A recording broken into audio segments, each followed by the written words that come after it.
Selamat malam. Virus corona memang sudah menjadi pandemi global, tapi ini bukan akhir dari segalanya. Sudah ada pasien positif yang sembuh. Selain semangat untuk tetap hidup, kesembuhan pasien tentu tak lepas dari pengorbanan yang diberikan para dokter dan juru rawat. Seperti apa perjuangan para pekerja medis dan pasien melawan virus corona? Inilah Rosi, kisah pejuang corona. Saya bersyukur sekali diisolasi di rumah sakit penyakit infeksi Sulianti Saroso karena baik dokter, suster, pekerja lab, dan cleaning service sangat membantu kami dan mereka 24 jam siap mendampingi kami.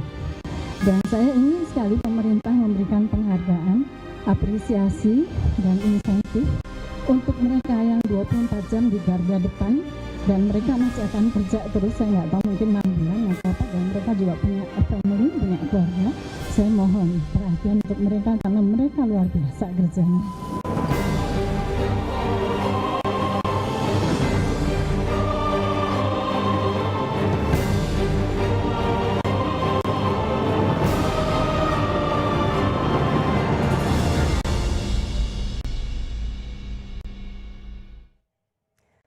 Kisah pejuang corona.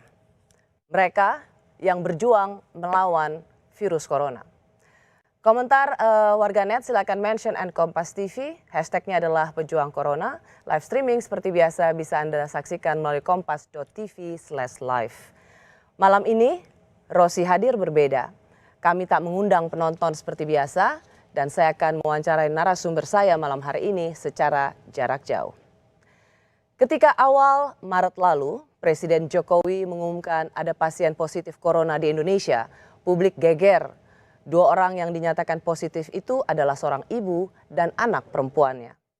Tak lama berselang, anak perempuan yang lain ikut terkonfirmasi positif dan menjadi kasus ketiga. Tetapi setelah kurang lebih 2 minggu mendapat penanganan khusus, mereka dinyatakan sembuh dan akhirnya bisa kembali ke rumah. Saya sudah terhubung dengan Sita Tiasutami, Ibu Maria Darmaningsih, dan Ratri Anindya Jati.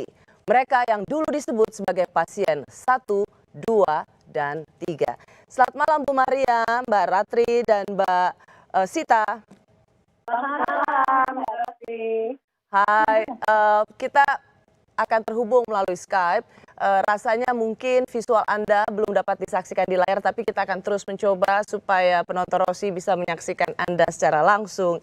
Sebelum saya mulai, pertanyaan-pertanyaan begitu banyak untuk Anda bertiga. Saya mau tanya dulu, bagaimana kabar Bu Maria, Mbak Sita, Mbak Ratri?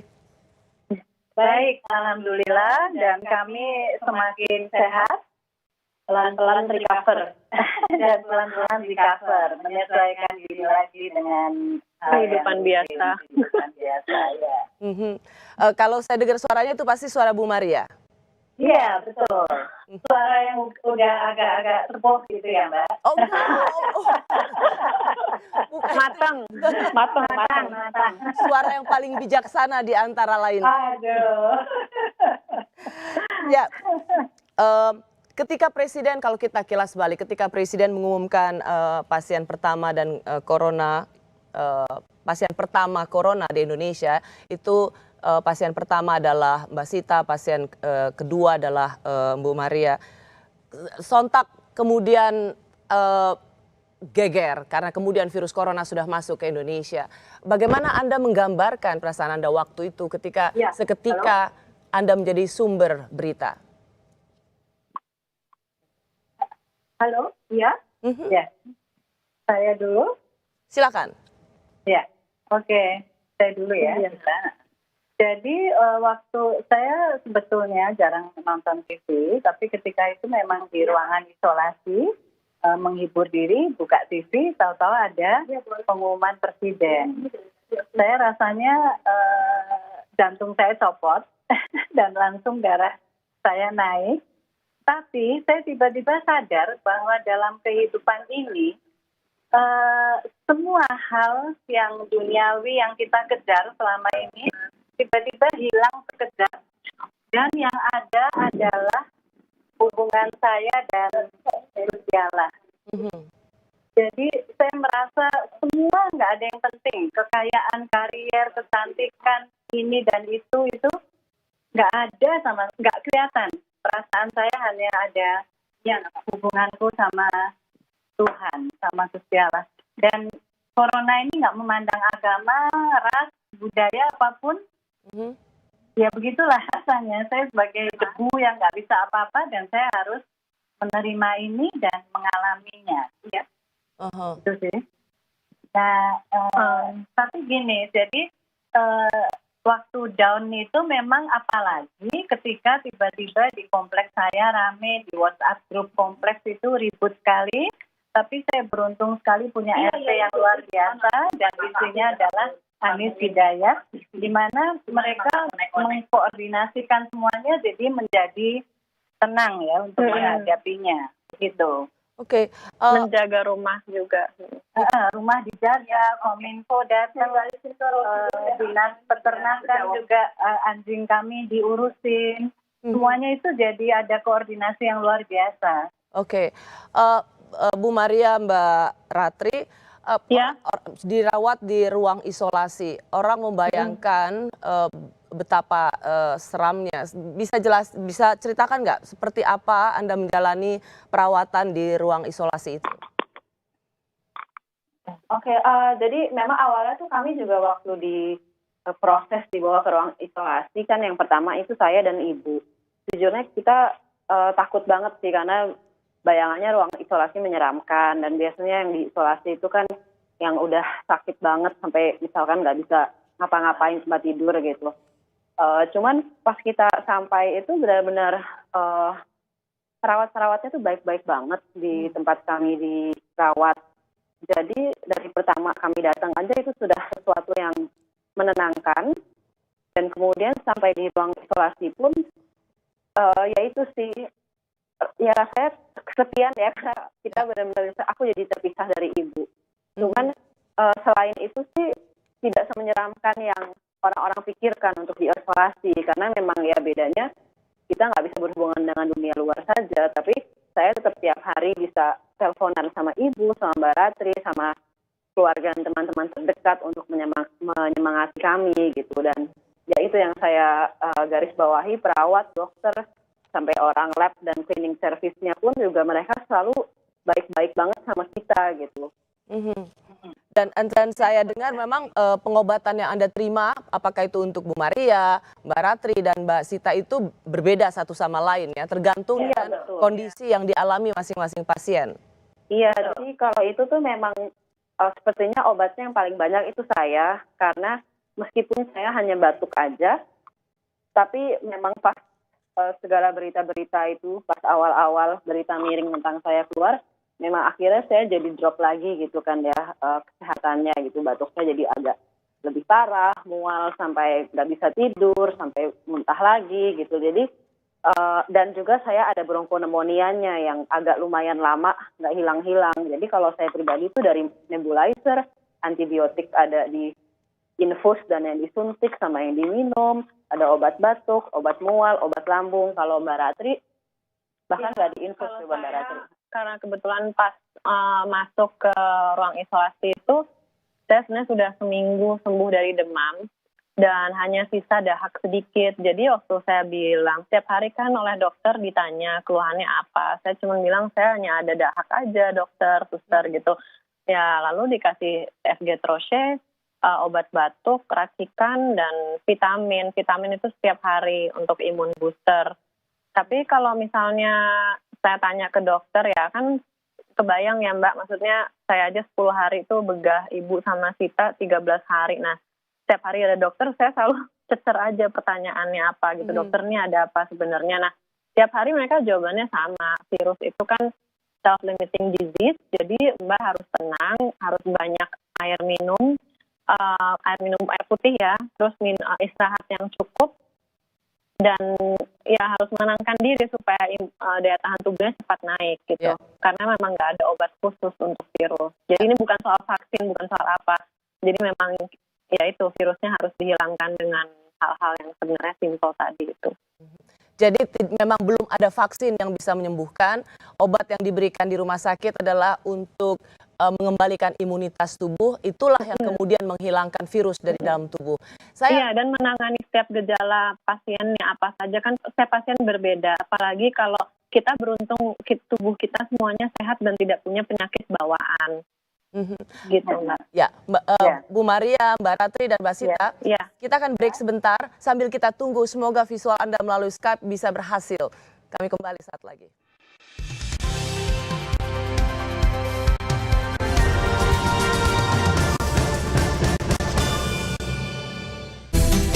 BHS, lambang keunggulan mutu.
Inilah yang harus kita luruskan sebenarnya. Itu adalah mitos. Kenapa orang mengambil cula badak? Itu adalah untuk pengobatan, untuk prestise, untuk kebanggaan dan sebagainya. Itu tidak perlu lagi. Karena sebenarnya cula badak itu tidak ubahnya sama dengan kuku kita atau rambut kita yang hanya terdiri dari zat keratin. Dari riset yang sudah dilakukan oleh berbagai tempat, termasuk kita di sini, tidak ada khasiat yang khusus selain dari keratin yang terkandung di dalam cula badak itu. Jadi memang harus kita luruskan. Sangat disayangkan hanya dengan tujuan yang mitos yang tidak jelas, badak harus mati sia-sia.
sahabat Kompas TV. Sekarang saya berada di Stadion Utama Gelora Bung Karno. Saya membayangkan timnas Indonesia bermain di stadion ini di hadapan 80.000 penonton. Betapa megahnya. Ya, jika di belakang sana ada KRI Dewa Ruci, maka hari ini penerusnya KRI Bima Suci sudah siap untuk melaksanakan tugas. Jadi saya ajak Anda untuk melihat bagaimana kondisi yang begitu memprihatinkan dari bangunan sekolah ini. Jadi ini adalah salah satu ruangan yang kondisinya paling memprihatinkan. Saat ini Presiden Joko Widodo juga ingin merasakan bagaimana rasanya naik di kereta bandara ini. Nah, ini rame-ramenya nih ya, bisa dilihat tuh rame-ramenya. Abdullah Dut dari Sudan dan dia sedang bersama dengan keluarganya. Say hi.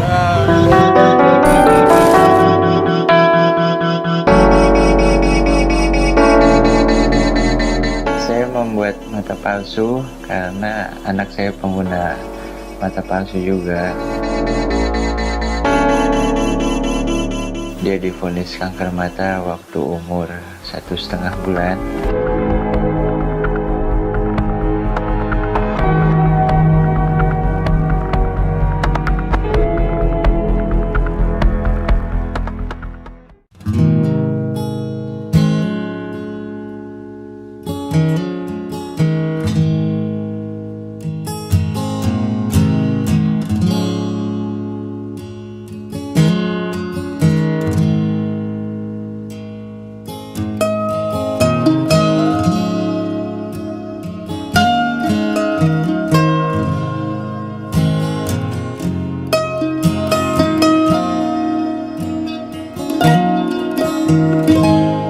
Kalau disebut penduduk ilegal, saya nggak setuju karena saya punya identitas resmi dari negara, yaitu KTP DKI.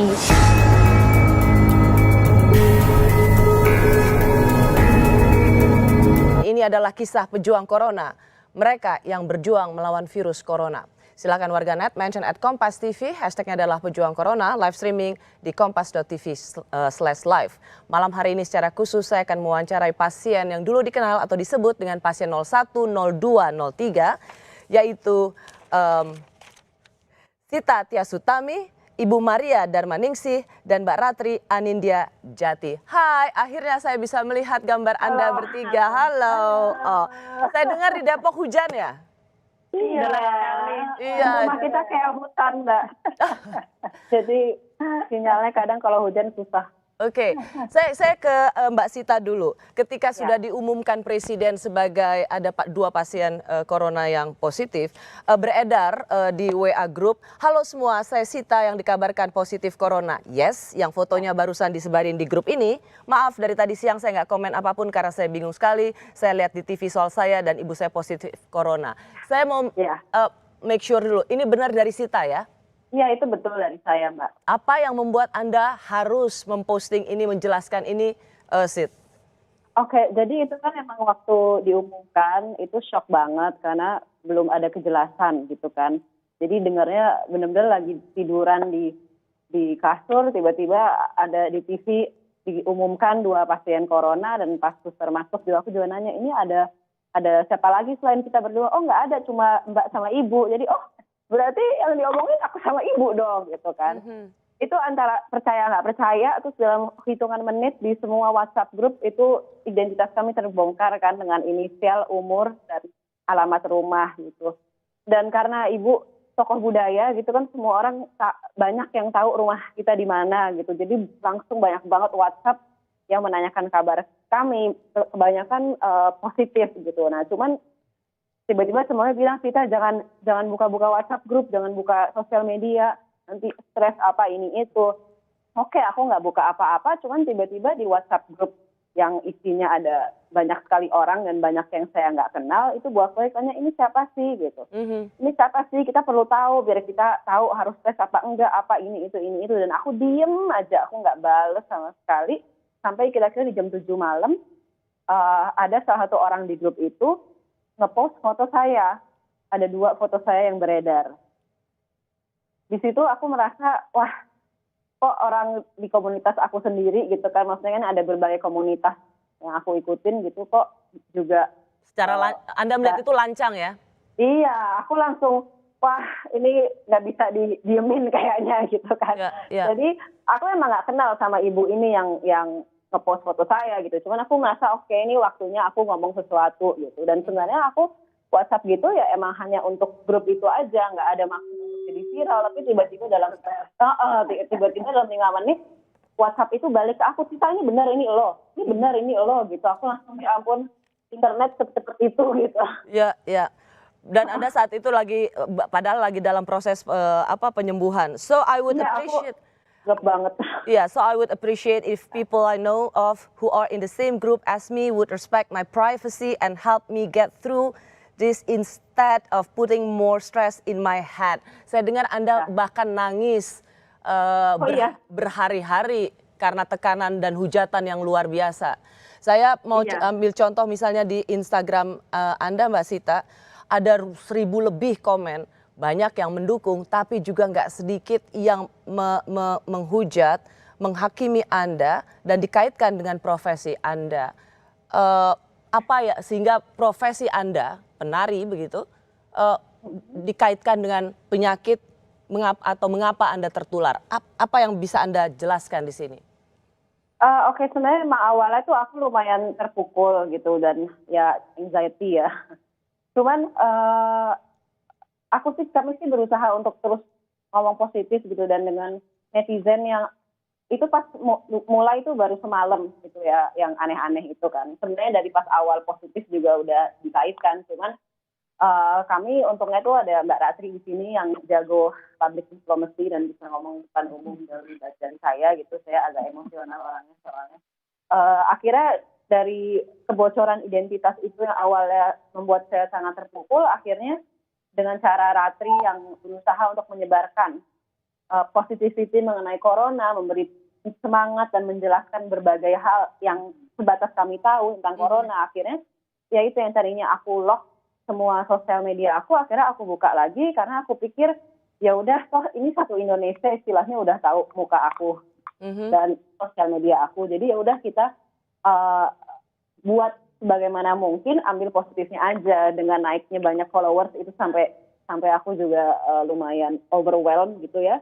Akhirnya ya udah kita pakai aja itu untuk kasih tahu gejala-gejalanya, apa yang harus dilakukan, isolasi itu seperti apa gitu. Dan ya sejujurnya awalnya tentunya kesel ya Mbak ya, karena itu karena aku rasanya tuh dunia ini sangat patriarki dan machista. Itu kita tentunya udah tahu ya. Cuman dengan kejadian ini tuh makin, wah gila. Coba kalau ini kejadian dengan cowok, pasti hujatannya nggak sebanyak ini. Cuman karena kami perempuan tiga-tiganya, netizen itu mau perempuan maupun laki-laki merasa mereka berhak dan memiliki tubuh kami untuk dikomentarin dan dihujat dan dilucuti, itulah ya istilahnya mereka kan.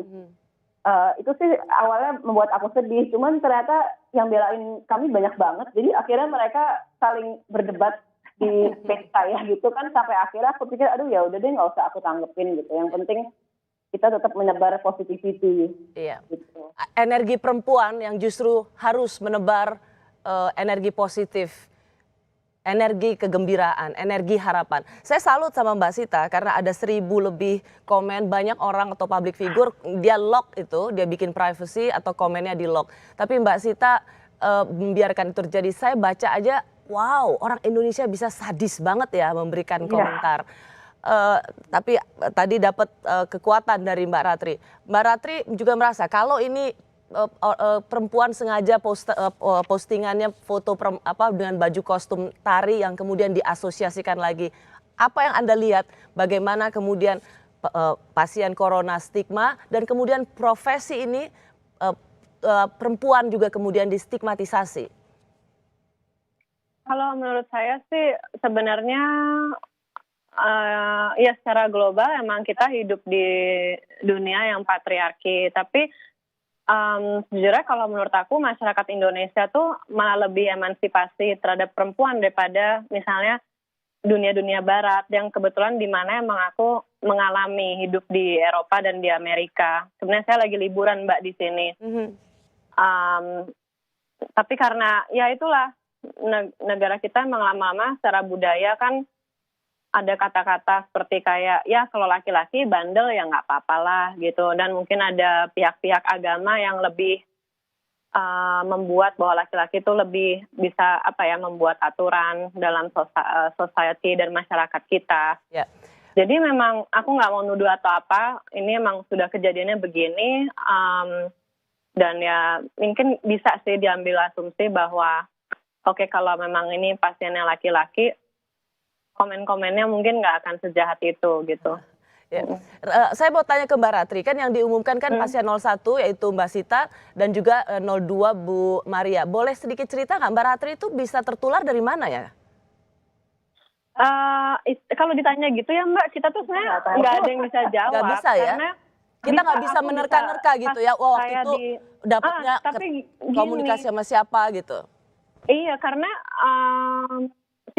kita nih kayak apa ya, kita suka bercanda, kita menang lotre kali ya. Karena kebetulan keluarga kita suportif sekali, dan begitu tahu Sita dan Ibu sakit, bude kami yang di Austria, di Wina, yang di sana juga sudah mulai urgent situasinya, dia encourage banget, ayo Sita cek aja. Ibu umurnya sudah 64, kalau ada apa-apa bisa bahaya. Jadi dari awal emang support sistem keluarga sudah kuat. Nah, terus karena sorry Mbak Sita, Mbak Ratri saya potong, karena sebenarnya Mbak Ratri belum berinteraksi dengan Ibu dan Mbak Sita kan? Karena dari luar negeri kan? Enggak, sudah, bahkan sebenarnya saya di hari Sita sakit, saya juga sakit Mbak. Oke. Tapi tanggal 16 itu, tapi kebetulan mungkin memang imun sistem saya biasanya lebih baik dari Sita. Sita memang lebih mudah sakit. Jadi saat Sita sakit, demamnya tinggi, langsung batuk, langsung segala macam.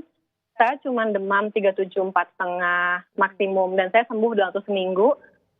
Seminggu sebelum Sita dan Ibu dikatakan positif itu saya sudah beraktivitas biasa. Nah, kalau mau ditanya penularannya gimana, sebenarnya ya nggak tahu. Aku sebulan sebelumnya sedang di New York mengikuti konvensi internasional seni pertunjukan misalnya. Dan waktu itu saya sakit juga di situ, saya demam tinggi. Jadi apakah waktu itu saya sudah sakit, mungkin aja saya membawa ke Ibu atau Sita, atau mungkin orang WNA Jepangnya, ya we never know gitu sebenarnya. Jadi memang nggak ada yang bisa memastikan apakah Mbak Ratri lah yang virus carrier atau pembawa virusnya, atau ketika Bu Maria bersama atau Mbak Sita dengan kawan orang Jepangnya ya. Bu Maria juga kita nggak bisa ya menerka-nerka seperti itu ya. Nggak bisa sama sekali. Dan yang beratnya untuk Sita tuh karena dia di label pasien nomor 1, jadi kesannya kayak dia yang merebakkan corona di Indonesia. Saya dan bilang, oh ini gara-gara Anda virus corona masuk ke Indonesia, gitu. Nanti Anda kena azab. Apalah. Itu aku bilang, ya ampun, kita tuh nggak pernah tahu, karena mungkin aja sebenarnya udah banyak, kita nggak tahu ya, ini mungkin aja udah ada yang positif banyak, tapi karena mereka takut tes, takut diisolasi, takut tes, akhirnya mereka juga bisa jadi carrier gitu kan. Dan kita juga tahu kan klasternya banyak, ada klaster yang pulang dari Italia, ada klaster yang pulang dari umroh, ada klaster Jakarta yang pulang dari Bali. Gitu. Itu tuh jadi sebenarnya yang duluan siapa tuh ya kita nggak akan pernah tahu, mau di tracingnya gimana juga nggak tahu sebenarnya. Oke. Dan sorry aku koreksi sedikit, justru Mbak Ratri itu sakit duluan sebelum aku di tanggal 16, karena aku itu tanggal 16 masih fine aja, cuma kayak tenggorokan mulai kering gitu, tapi sakitnya tuh baru tanggal 17-nya justru aku. Jadi Mbak Ratri lah duluan yang sakit di antara Bu Maria dan Mbak Sita ya? Iya, aku juga beda, ringan. Kalau aku langsung tiba-tiba demam tinggi 38,5, batuk nonstop, vertigo, semuanya udah campur aduk. Oke. Saya ingin juga membicarakan bagaimana saat Anda diumumkan sehat, tapi setelah ini kami kembali sesaat lagi.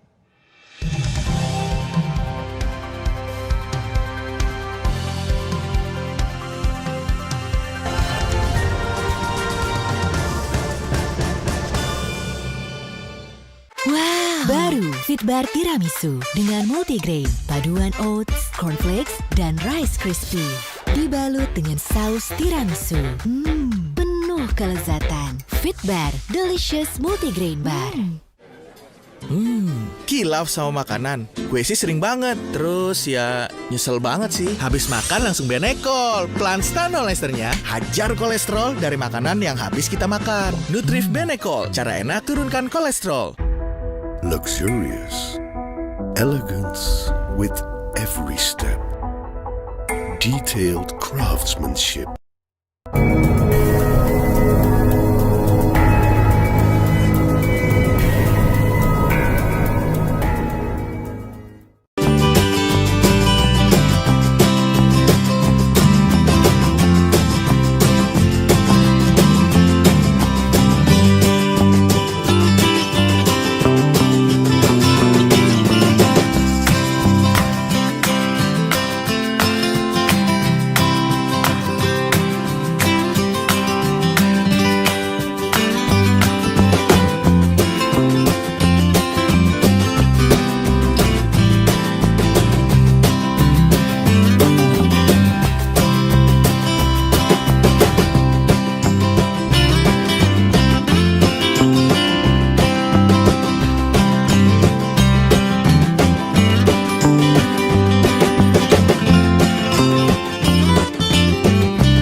Kompas TV, hashtag adalah Pejuang Corona, live streaming di kompas.tv/live. Mengapa Rosi mengambil tema malam hari ini?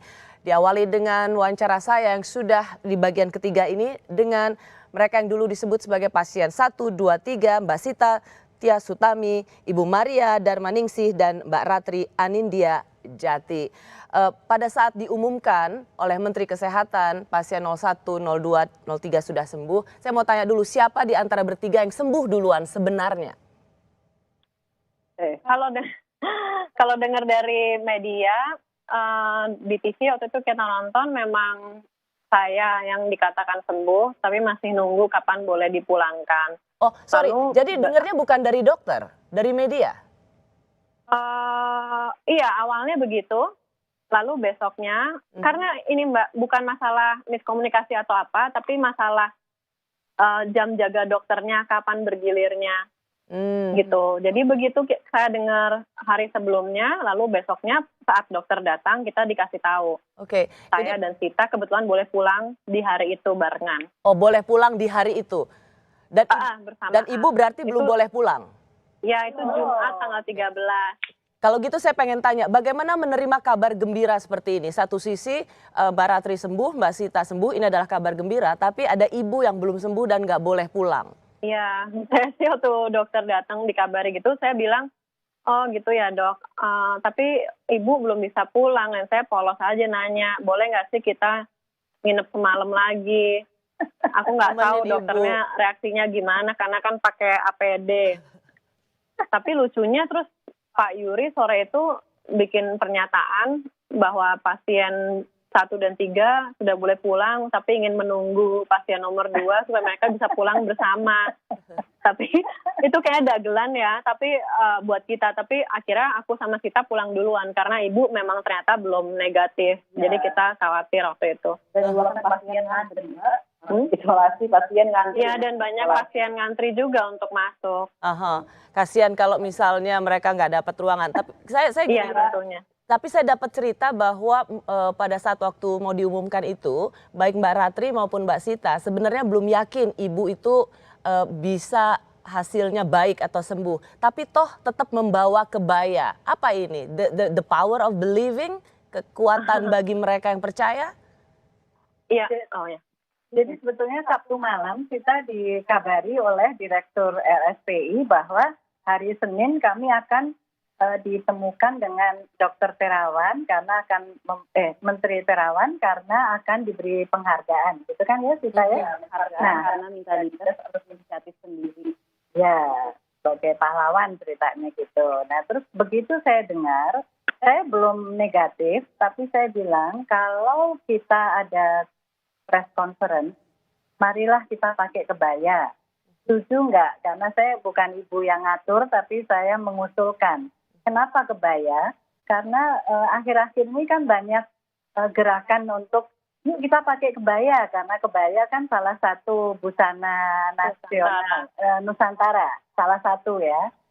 Kemudian saya juga ingin menjadi bagian yang kampanye tentang kebaya. Jadi yuk kita nyelipkan kampanye kita juga, yuk kita pakai kebaya. Kok ternyata Ratri dan Sita suka sekali. Dan kita ngotot aja sih Mbak, jadi kita terus nanya situasinya Ibu ke Pak Dirut, RSPI. Kita pokoknya bilang kalau Ibu belum bisa keluar, kita nggak mau terima ketemu Pak Menteri gitu. Aku bilang ke direkturnya, aku bilang Pak, tolong dicek Ibu. Dan maksudnya karena kami nggak mau gitu menerima penghargaan tanpa Ibu, karena itu kekuatan kami itu di Ibu. Aku Oke. Saya ingin sekali lagi memperjelas apa yang saya dengar. Jadi mau diberi penghargaan, tapi Mbak Sita dan Mbak Ratri nggak mau menerima penghargaan itu karena ada Ibu yang belum sembuh. Iya. Karena Ibu adalah sumber kekuatan Anda berdua. Iya, itu tuh selama dari kita pulang tuh aku benar-benar setiap hari berdoa, meditasi segala biar Ibu cepat keluar gitu. Karena kita juga ya kasihan Ibu sendirian gitu kan. Jadi kita udah dengan positive thinking aja, semoga Ibu keluar. Dan akhirnya tuh pas kita udah sampai rumah sakit, hampir sampai rumah sakit baru tahu, oke, Ibu udah negatif gitu. Akhirnya aku telepon Ibu, cepat mandi, beresin, didisinfektan semua barang-barangnya. Ini udah dibawain semuanya gitu. Meskipun saya ingin sekali lagi, Anda sudah banyak bercerita bagaimana Anda dirawat di ruang isolasi. Begitu diumumkan sebagai pasien yang sembuh pun, kemudian warganet mengkaitkan dengan foto saya Pancasila. Dan kemudian itu dikaitkan, ini jangan-jangan nggak beneran sakit, ini adalah gimmicknya rezim Jokowi, ini sebenarnya bukan sakit beneran.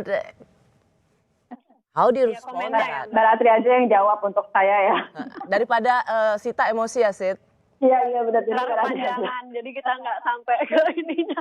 Ya kita sih ya nggak apa-apa kalau nggak ada yang mau percaya, itu bukan tugas kita buat bikin mereka percaya.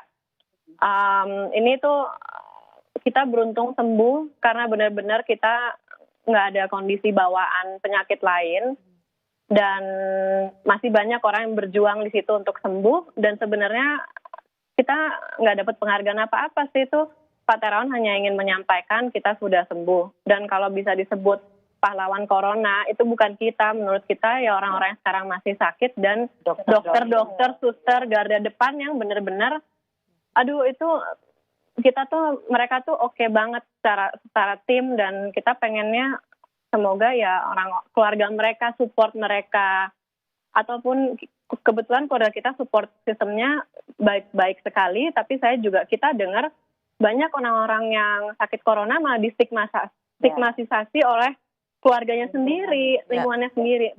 Padahal mereka justru butuh support gitu. Aku boleh tambah, Mbak? Boleh Mbak Sita. Jadi memang maksudnya ya banyak yang nulis gitu ya, yang membela kami, dan terutama mungkin saya sebagai case one gitu, yang bilang saya pahlawan karena saya inisiatif minta diperiksa, akhirnya membantu pemerintah untuk tracing dan berusaha dan karena saya kooperatif, saya kasih semua nomor orang-orang yang berhubungan sama saya sepanjang 2 minggu ke belakang, akhirnya bisa di tracing orang-orangnya gitu kan. Tapi emang ya itu, menurut saya peran saya cukup hanya di situ aja. Justru pahlawannya itu ya emang garda depan, semua dokter, perawat-perawat, orang lab, tenaga medis, cleaning service, semua yang ada di rumah sakit yang mereka sepenuh hati merawat kita, dan aku sih benar ngerasa banget karena kondisi psikis aku gitu ya, mereka tuh benar-benar luar biasa menganggap kita keluarga. Dan mereka ya itu. Jadi pahlawan sebenarnya itu mereka. Bu Maria, Mbak Ratri, dan Mbak Sita, meskipun kemarin dalam konferensi pers Menteri Kesehatan mengatakan Anda pahlawan corona, Anda sendiri mengatakan bukan Anda bertiga pahlawan corona, tapi para dokter, tenaga medis lah pahlawan corona. Anda mendapat penghargaan itu pun sebenarnya bukan Anda inginkan, ya. Bukan itu yang Anda cari. Sebenarnya sama dengan banyak masyarakat Indonesia yang terkena virus corona, kesembuhan sesungguhnya yang kita cari, yang justru harus kita kuatkan untuk para pasien. Bu Maria, Anda dikatakan oleh dua putri Anda sebagai sumber kekuatan, energi perempuan, atau bagaimana tiga perempuan ini saling menguatkan untuk sembuh. Ada obat tentu, tapi tidak ada vaksin.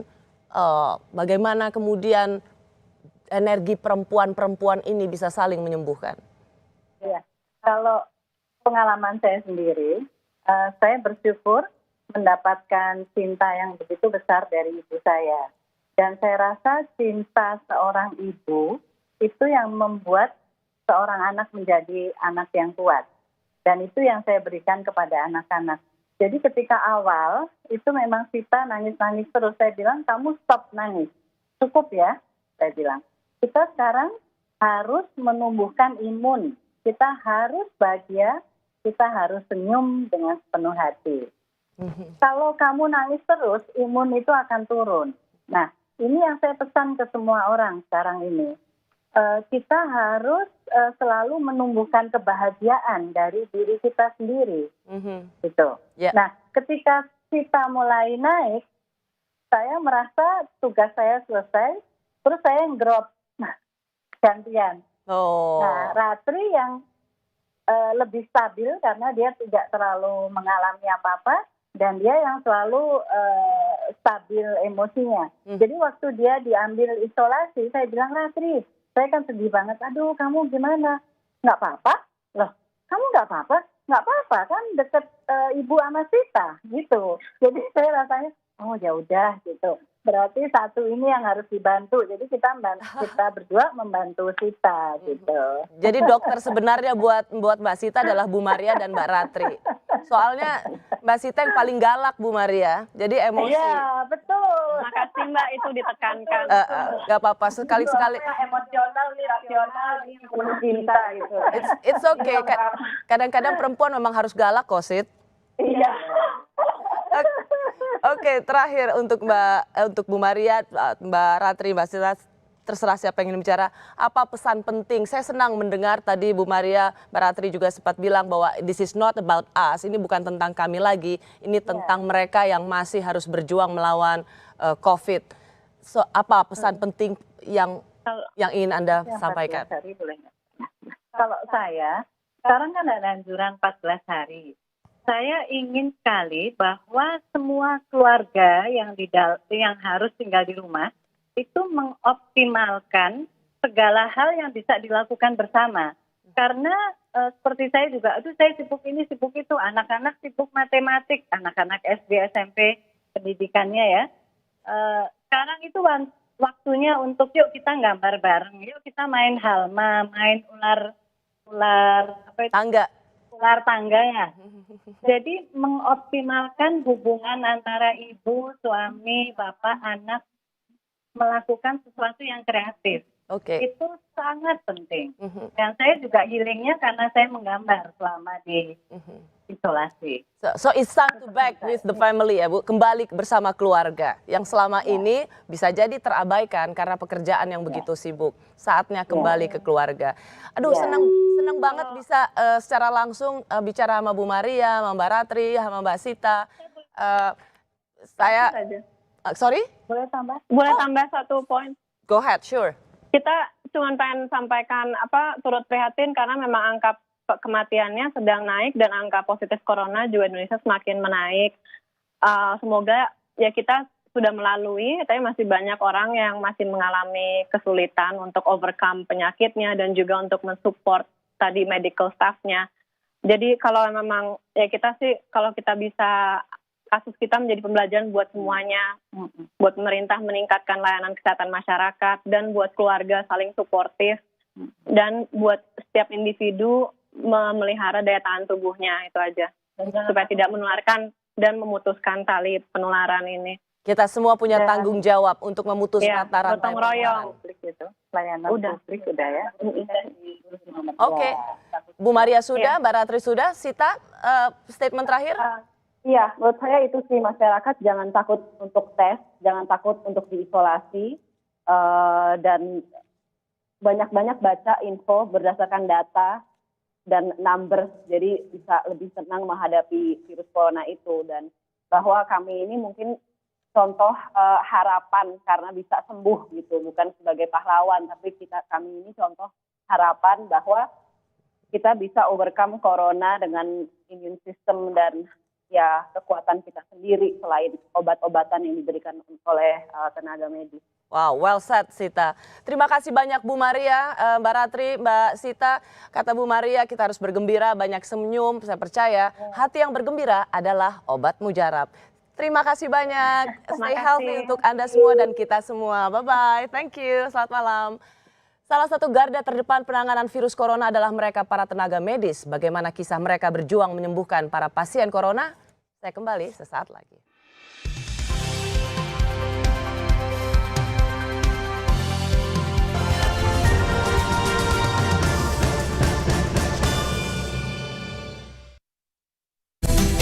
BHS, lambang keunggulan mutu.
Inilah yang harus kita luruskan sebenarnya. Itu adalah mitos. Kenapa orang mengambil cula badak?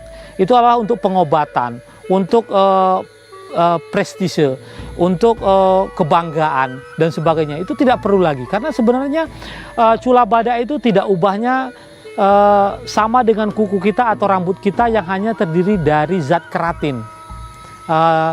Dari riset yang sudah dilakukan oleh berbagai tempat, termasuk kita di sini, tidak ada khasiat yang khusus selain dari keratin yang terkandung di dalam cula badak itu. Jadi memang harus kita luruskan. Sangat disayangkan hanya dengan tujuan yang mitos yang tidak jelas, badak harus mati sia-sia.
Sahabat Kompas TV, sekarang saya berada di Stadion Utama Gelora Bung Karno. Saya membayangkan timnas Indonesia bermain di stadion ini di hadapan 80.000 penonton. Betapa megahnya. Ya, jika di belakang sana ada KRI Dewa Ruci, maka hari ini penerusnya KRI Bima Suci sudah siap untuk melaksanakan tugas. Jadi saya ajak Anda untuk melihat bagaimana kondisi yang begitu memprihatinkan dari bangunan sekolah ini. Jadi ini adalah salah satu ruangan yang kondisinya paling memprihatinkan. Saat ini Presiden Joko Widodo juga ingin merasakan bagaimana rasanya naik di kereta bandara ini. Nah, ini rame-ramenya nih ya, bisa dilihat tuh rame-ramenya. Abdullah Dut dari Sudan dan dia sedang bersama dengan keluarganya. Say hi.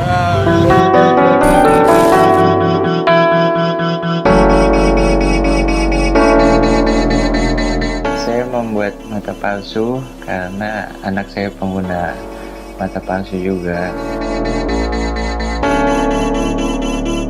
Dia divonis kanker mata waktu umur 1,5 bulan.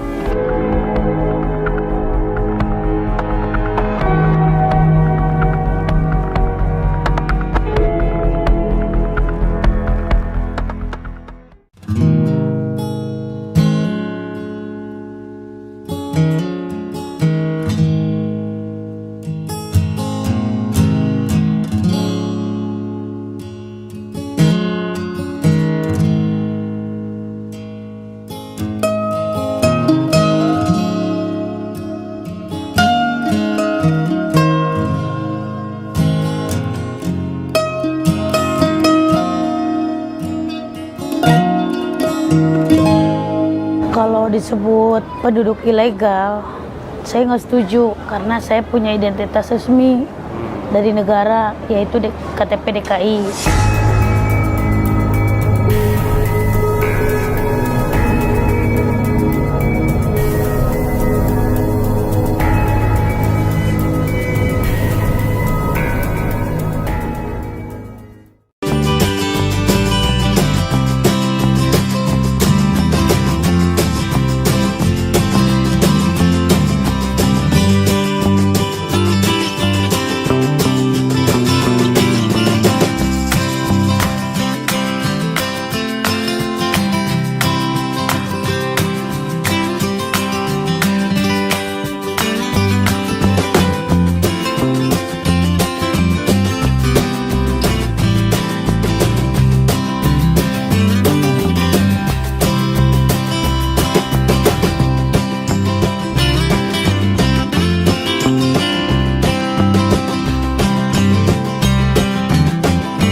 minggu di rumah sakit, dia positif. Sudah 2 kali menjalankan tes, baru 1 hasilnya dikatakan negatif, artinya kabar baik. Yang kedua belum juga diinfokan. Pasangannya sudah seminggu dites juga, swab itu namanya. Tapi sampai sekarang hasilnya juga belum diketahui. Bagaimana kita bisa rapid test, mengetahui hasil yang cepat, yang positif corona di rumah sakit saja, hampir 2 minggu, tesnya baru jalankan 2 kali dan gak ketahuan hasilnya. Pasangannya sudah seminggu dites, juga sampai sekarang hasilnya gak diketahui. Ya. Jadi perlu diketahui oleh pasien, keluarga, dan masyarakat juga. Untuk kami, contohnya di rumah sakit rujukan itu, kami memeriksakan swab untuk pemeriksaan COVID ini memang dari pihak rumah sakit yang mengambil sampelnya ya, melakukan swab tenggorok, swab hidung gitu. Namun perlu diingat bahwa seluruh sampel itu kami berikan kepada lab yang ditunjuk khusus dari Kementerian Kesehatan gitu. Jadi tidak kami kelola di rumah sakit sendiri. Jadi kami kumpulkan terpusat di situ. Awal-awal mungkin karena jumlah pemeriksaannya tidak terlalu banyak ya, sekitar 3 hari harusnya keluar hasilnya. Namun memang karena sekarang pemeriksaannya pasti melonjak gitu ya. Jadi mungkin terjadi keterlambatan dalam pengeluaran hasil. Jadi sekali lagi itu memang. Jadi rumah sakit itu hanya mengambil sampel, kemudian sampel itu dibawa ke Litbangkes di bawah Kementerian Kesehatan, disitulah kemudian hasilnya. Jadi ada bottleneck di situ ya. Nah ya betul. Oke, ya karena seruan Presiden untuk mengadakan rapid test, menyiapkan alat tes yang begitu besar, semua kemudian ada secara inisiatif memeriksakan, terutama mereka yang sudah punya gejala, akan percuma ketika hasil tes itu tidak juga keluar hasilnya. Karena mereka yang diperiksa akan terus bisa berpotensi menjadi virus carrier atau pembawa virus. Terima kasih Dr. Mia, Dr. Yoyo untuk waktunya. Saya kembalikan Anda untuk bekerja karena itu yang jauh yang lebih penting untuk Anda. Tetap sehat dan tetap berada di sana untuk pasien-pasien corona. Sukses terus dokter. Selamat malam. Terima kasih. Selamat malam. Saatnya call to action atau apa yang bisa kita lakukan. Saya kembali sesaat lagi.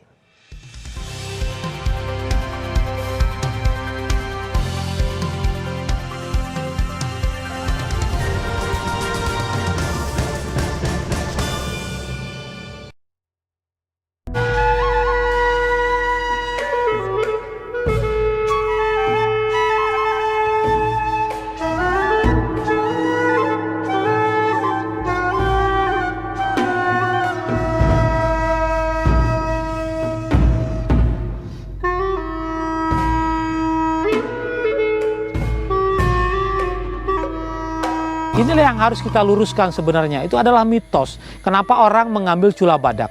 Itu adalah untuk pengobatan, untuk prestise, untuk kebanggaan dan sebagainya. Itu tidak perlu lagi. Karena sebenarnya cula badak itu tidak ubahnya sama dengan kuku kita atau rambut kita yang hanya terdiri dari zat keratin. Dari riset yang sudah dilakukan oleh berbagai tempat, termasuk kita di sini, tidak ada khasiat yang khusus selain dari keratin yang terkandung di dalam cula badak itu. Jadi memang harus kita luruskan. Sangat disayangkan hanya dengan tujuan yang mitos yang tidak jelas, badak harus mati sia-sia.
kami mengundang Anda untuk dapat menyalurkan bantuan guna memenuhi kebutuhan medis penanganan COVID-19 melalui Yayasan Dana Kemanusiaan Kompas atau yang kita kenal dengan DKK.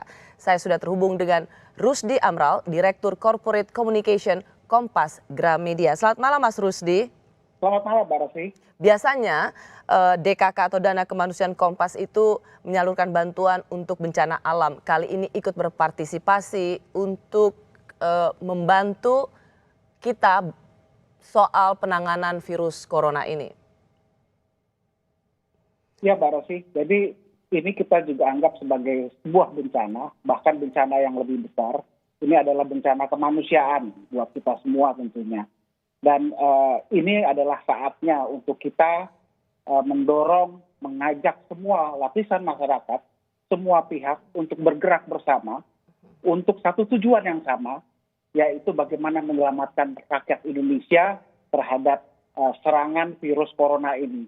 Oleh karena itu kita tentu harus juga mendukung, mendorong, memberikan semangat kepada tenaga-tenaga medis kita yang saat ini berjuang menyembuhkan, kemudian juga menyelamatkan nyawa saudara-saudara kita yang terinfeksi virus corona ini.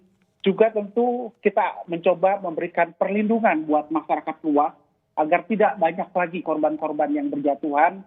Tentu dengan cara memberikan perlindungan, proteksi, melakukan upaya-upaya kebersihan, penyemprotan, terutama untuk rumah-rumah ibadah, pasar, tempat-tempat umum, tempat-tempat permukiman. Dan itu semua harus kita bersama-sama dan melibatkan seluruh lapisan masyarakat, baik dari kalangan universitas, kalangan LSM, dorong juga PMI yang mempunyai infrastruktur yang cukup kuat untuk bersama-sama bagaimana wabah COVID ini bisa kita kendalikan bersama. Ya, karena banyak sekali yang bertanya apakah DKK atau Dana Kemanusiaan Kompas berpartisipasi untuk ikut membantu, apa yang bisa dibantu dalam menanggulangi COVID-19 ini. Ya, malam hari ini kita mengatakan ya, Kompas Gramedia melalui Dana Kemanusiaan Kompas akan ikut berpartisipasi menggalang dana untuk ikut membantu.